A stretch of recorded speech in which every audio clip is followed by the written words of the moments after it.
Create a contingency table to understand and calculate false positives and false negatives. Y'all, we're going to play with probabilities using a contingency table, and I think these are one of the most fun things that we can do. So let's jump right in. Suppose a company has 20,000 employees. The company decides to require drug tests for all employees. For the purposes of this example, we're going to suppose that there are 500 employees at this company actually using illegal drugs. The drug test has a 95% accuracy rate. Complete the following table and answer the following questions. Okay, so to fill in this table, we have three pieces of information. We have 20,000 total employees, which we see in the overall total column and row, right? The 20,000. Now, we know 500 use illegal drugs. So in our total column where it says using drugs, we know that is 500. So think about this. If we have 20,000 people total and 500 of them are using drugs, then 19,500 are not using drugs. So 19,500. Okay, so that's got the first two. Now with the testing, the accuracy rate is 95%. So let's think through this. This is where your common sense has to come into play. If, let's say that you are using drugs, okay? If you are using illegal drugs and you are tested for drug use, you expect to test positive, right? Because you are using drugs, you're being tested for drugs, I should test positive. So this is where the 95% is going to come in. So that means 95% of the 500 people are going to test positive. That's what a 95% accuracy rate means. So 500 times 0.95 tells me that 475 of our 500 employees will test positive. But because the accuracy rate is not 100%, some will test negative. So if 500 are using drugs and 475 test positive, that means 25 test negative. Great, love this. Now let's go to those who are not using drugs. Okay, so now let's pretend you are not using any illegal drugs. If you are drug tested, how do you expect to test? Well, you would expect to test negative because you are in fact not using drugs. So that is the box where the 95% is. So 19,500 employees are not using drugs, and 95% of them will test negative. So 19.5 times 0.95 is 18,525. So the rest of those people, right, 19,500 minus 18,525 is 975, and that's how many non-drug users are going to test positive, because there is a little bit of an issue there, right? So now we add them up. 475 plus 975 gives us 1,450 total positive results, and then we have 18,550 negative results. Now we have our contingency table. We can find probabilities from this. Let's do that. What is the probability that someone is either using drugs or test positive? Now, if you have a table, these are not too bad because we can say, okay, I need everybody who tests positive and everybody using drugs. So everybody within this piece. So 475 plus 25 plus 975 gives me 1,475 out of 20,000, right? Because this is out of the total.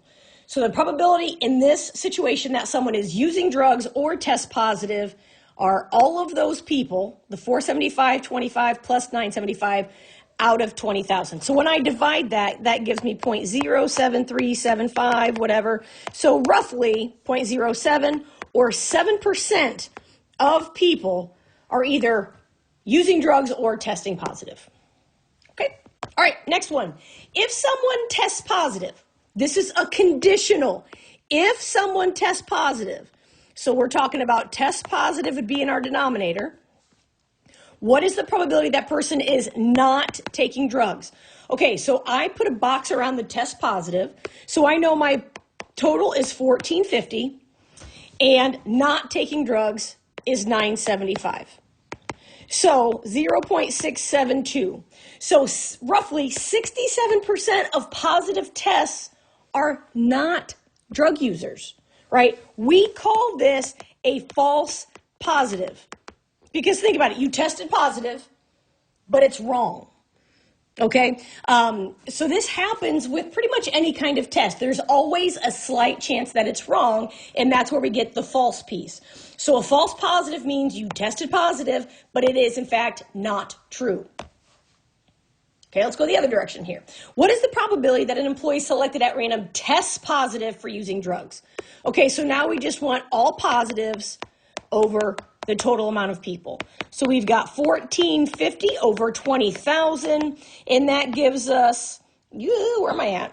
Number 3.073. Okay, so 7.3% of people will test positive. If someone tests negative, so now we are in our negative column. So I've got the total negatives. What is the probability the test is wrong and the person is taking drugs? So that's drugs over all of the negatives. So we have 25 over 18,550. Now, 0.001. That's 0.1%. That is a very, very, very small percentage of people that test negative. Okay, you tested negative, you're in the clear, go ahead, but they are actually drug users. This is called a false negative because you tested negatively, however, you really do have or are doing whatever they're testing for. So there's your false negative. If someone is taking drugs, so now our conditional probabilities across the top here, so now we have drugs in the denominator, what is the likelihood the test is positive? Okay, so here we go here. And if you think about this, 475 over 500, this is the accuracy rate. Because if we are doing drugs, we would expect to test positive. There's the 95% accuracy rate.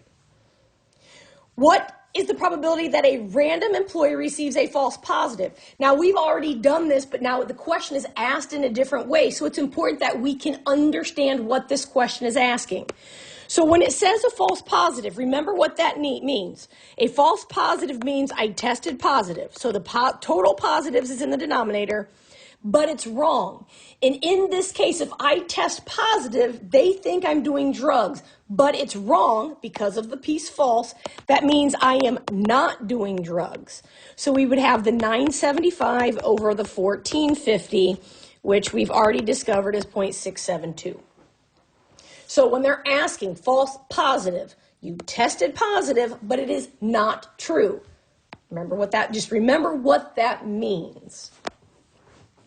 All right, now the last question here, what might be some negative consequences of a false positive or a false negative? Again, let's think about what these mean. And there's plenty of answers to this. But a false positive, right, means that you tested positive, but it's wrong.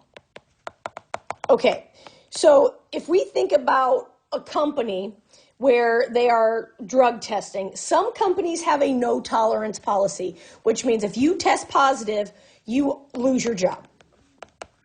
Okay, so if you have a no tolerance policy there, a false positive could result in a job loss. Now, I would hope that that's not always the case, but it could be. And if nothing else, it could be a reputation issue, right? If all of a sudden people around your company are like, did you know that Becky tested positive for drugs?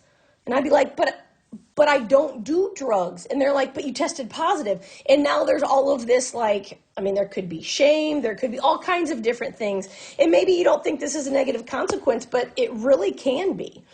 I would hope that people would ask for a second test, right, to try this again. Okay, let's switch over to false negatives. So a false negative means you test negative, but it's wrong, right? So in this case, I'm a drug user. I test negative. Okay, you're in the clear. Go back to work. What are some false negative, some consequences of this? Now, depending on the work setting, but it could affect your job, right? So it could impact your productivity. So if I'm working an office job. Maybe I'm not as quick as others. Maybe I don't get as much done in the day. It could just result in a productivity decrease. Maybe you don't think that's negative. That's fine. But let's pretend I work in construction or I'm driving a forklift in a factory. That could be dangerous, right? Now, I don't know all of the side effects of different illegal drugs. I'm not privy to all of that. But depending on, in this case, if it is about drug use, if I'm high as a kite driving a forklift, I could cause injuries in the workplace, and that is not okay, right? Harming other people for my choices is not okay. So it really kind of depends on the situation, what you're doing, all of those things, of the types of negative consequences. But there are negative consequences to both, false positives and false negatives. You could also say there are positives to both, right? But it just depends on how you're looking at it, I guess, and what side of the fence you're on. So that's contingency tables, false positive, false negatives, and a little bit of look at that one. Thanks.